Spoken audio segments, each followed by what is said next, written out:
খেয়াল করে দেখেন যে আরজিকর মেডিকেল কলেজের বুকে যে নৃশংস ঘটনা ঘটেছিল, পশ্চিমবাংলা সহ আপামর জনগণ যখন এই আন্দোলনে আন্দোলিত হয়েছিলেন, আমরা অভয়ার ন্যায় বিচার চেয়েছিলাম। আপনারা যদি একদিকে আরজিকর মেডিকেল কলেজের ঘটনাকে দেখেন আর আজকে বারুইপুরের যে ঘটনা, সেই ঘটনাকে যদি পাশাপাশি রাখেন, তাহলে দেখতে পাবেন এই দুটো ঘটনার মধ্যে বিশেষ কিছু পার্থক্য নেই। পার্থক্য নেই কোথায়? তাহলে আপনারা দেখতে পেয়েছিলেন সেখানে তৎকালীন প্রিন্সিপাল, তৎকালীন পুলিশের কর্তা ব্যক্তিরা কিভাবে ইন্টারভিন করেছিল।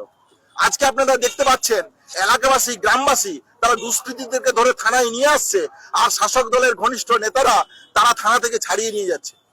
তাহলে সেখানে পুলিশের যা ভূমিকা ছিল, তৎকালীন প্রিন্সিপালের যা ভূমিকা ছিল, শাসক দলের যা ভূমিকা ছিল, আর আজকে এই ঘটনাকে কেন্দ্র করে সেই ভূমিকার চিত্র কি এক নয়?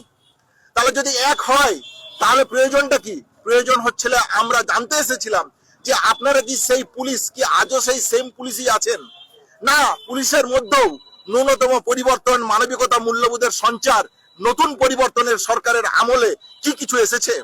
তাহলে আমরা সেই জানতেই যিনি থানার ইনচার্জ ছিলেন তার সাথে দেখা করেছিলাম। তিনি অত্যন্ত হতাশ করে যে কথা বলতে চাইলেন, তিনি বলতে চাইলেন আমি 1 ঘন্টা মাত্র চার্জ নিয়েছি। এই ঘটনা সম্পর্কে বিশদ আমি জানি না, আপনারা সংবাদ মাধ্যম সূত্রে যা জানেন আমরাও তাই জানি। আমরা সুনির্দিষ্টভাবে দুটো প্রশ্ন জানতে চাইছিলাম যে আপনাদেরকে যে সংবাদ মাধ্যম সহ এলাকার মানুষ যে কথা বলতে চাইছে, আমরা যা জানছি যে তারা এলাকার সিসিটিভি ফুটেজ থেকে শনাক্ত করে থানায় নিয়ে এসেছিল, আপনারা কি তা ছেড়ে দিয়েছিলেন? এই নিয়ে আপনার মত কি, আপনার বক্তব্য কি? এটা কি সত্য না মিথ্যা? তিনি বলতে চাইলেন তোমরা যা শুনেছো আমিও তাই শুনেছি, এর বাইরে আমি কিছু জানি না। শাসক দলের ঘনিষ্ঠ তারা কি এই ঘটনার সাথে প্রত্যক্ষ পরোক্ষভাবে জড়িত? তারও সেখানেও তার বক্তব্য যে এই নিয়ে আমি বিশেষ কিছু জানি না, আমি তো 1 ঘন্টা এসেছি। তাহলে যে তদন্ত যিনি করবেন, যিনি থানার ইনচার্জ, যার কর্তব্য রেসপন্সিবিলিটির জায়গা সবচেয়ে বেশি থাকা উচিত, তার যে উদাসীনতার কথা বারবার অভিযোগ আসছে, সেই উদাসীনতা কি সত্য নয়? তাহলে এই তো হচ্ছে আজকে পশ্চিমবাংলা পুলিশের, বারুইপুর থানার পুলিশের বাস্তব চিত্র। তাহলে সমাধান কি? যদি আমার যেটুকু অভিজ্ঞতা আছে সেই অভিজ্ঞতার মধ্য দিয়ে যদি বিচার করে দেখেন, তাহলে দেখুন একজন দুষ্কৃতী, একজন ক্রিমিনাল বা একজন ধর্ষক রাতারাতি কেউ ধর্ষকে পরিণত হয় না। তাহলে ধর্ষকে পরিণত হতে একটা রুচি সংস্কৃতির মধ্য দিয়ে তাকে যেতে হয়। তাহলে সমাজের মধ্যে, পাড়ার মধ্যে, মহল্লার মধ্যে, এলাকার মধ্যে মা, বাবা, ভাই, বোন, বিভিন্ন পেশার মানুষ যারা আছেন, শিক্ষক, চিকিৎসক, পাড়ার যারা আশেপাশের দোকানদার, ব্যবসায়ী ভাই বন্ধু, তারা সবাই মিলে ছোট ছোট গণকমিটি তৈরি করুন, এলাকায় সার্ভাইলেন্স রাখুন।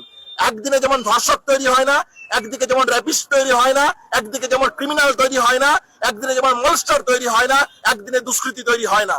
তাহলে এই জায়গা থেকে যদি প্রতিরোধ আমরা না রাখতে পারি, প্রতিরোধ জায়গা গড়ে তুলতে না পারি, যদি এলাকায় কোনো সংগতি দেখতে পাচ্ছেন কি হয়, এই প্রথমে শুরু হয় একটা টিচিং করে, প্রথমে শুরু হয় একটা মেয়েদেরকে রাস্তায় দেখতে পেলে 5টা গালিগালাজ দিয়ে, একটু কথা বলে দেখি না কি রেসপন্স। তাহলে এই জায়গায় সক্রিয় পদক্ষেপ নেওয়া প্রয়োজন। এই জায়গায় আমরা এলাকার মানুষ যারা আছি তাদের সচেতন হওয়া প্রয়োজন। তাহলে এইটা হচ্ছে 1 নম্বর দাবি, যেটা আমাদের নিজেদের করা উচিত বলে আমি মনে করি। পাশাপাশি 2 যে কথাটা বলতে চাই যে কেন এত বিক্ষোভ, কেন এত ক্ষোভ, মানুষ কেন নিজেরা সিসিটিভি দেখার পর থানায় দিচ্ছে, তারপর দুষ্কৃতীদের খুঁজে নিয়ে আসতে হচ্ছে? তাহলে প্রশাসনের প্রতি মানুষের বিশ্বাসযোগ্যতা কোন জায়গায় পৌঁছেছে, এইটা আমাদের ভেবে দেখতে হবে।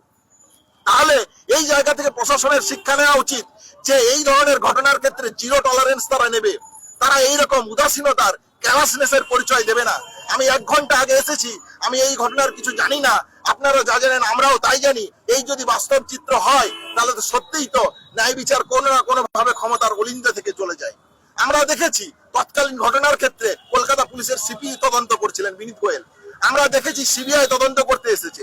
আমরা দেখেছি সুপ্রিম কোর্ট এই ঘটনার নাকি মনিটর করছে, তারা day to day live status দিচ্ছে।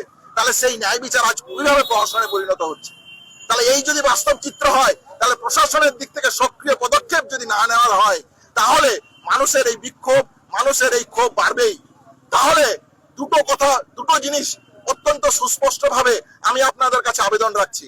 1, পাড়ায়, মহল্লায়, গ্রামে, গঞ্জে, যেখানেই যেভাবে থাকুক, জাতি, ধর্ম, বর্ণ নির্বিশেষে রাজনৈতিক রং ভুলে গিয়ে এই ধরনের ছোট ছোট গণকমিটি করে এলাকাগুলোর উপর সার্ভাইলেন্স রাখা উচিত। নারী পাচার হচ্ছে কিনা এই ঘটনাগুলোর উপর তদন্ত রাখা উচিত, চোখ রাখা উচিত আমাদের। পাশাপাশি প্রশাসনকে বাধ্য করা, প্রশাসনের এই উদাসীনতার দিক থেকে বেরিয়ে আসা। আমরা নতুন পরিবর্তনের সরকার পেয়েছি, তাহলে নতুন পরিবর্তনের সরকারে যদি দেখা যায় যে অভয়ার ন্যায় বিচারের সময় তৎকালীন সরকারের যে ক্লাসনেসের চিত্র আমরা দেখেছি, তারা থানার যে ক্লাসলেসের চিত্র আমরা দেখেছি, এভিডেন্স টেম্পার এবং ইনভেস্টিগেশনকে আসাপ করার কেন্দ্র করে যা আমরা দেখেছি, তাই যদি দেখতে হয় তাহলে কেমন পরিবর্তন? তাহলে প্রশাসনকে জিরো টলারেন্স যদি না নেয়, তাহলে এই ধরনের ঘটনার সুনির্দিষ্ট সমাধানের পথে যাব না। তাহলে এই দুটি আবেদন রেখে আমি আমার বক্তব্য শেষ করলাম। আপনারা ভেবে দেখবেন, সহমত যদি হন তাহলে এইভাবে এলাকায় এলাকায় কাজ করা। ফলো করুন টিডিএন বাংলা, সত্যের পক্ষে খবরের আওয়াজ।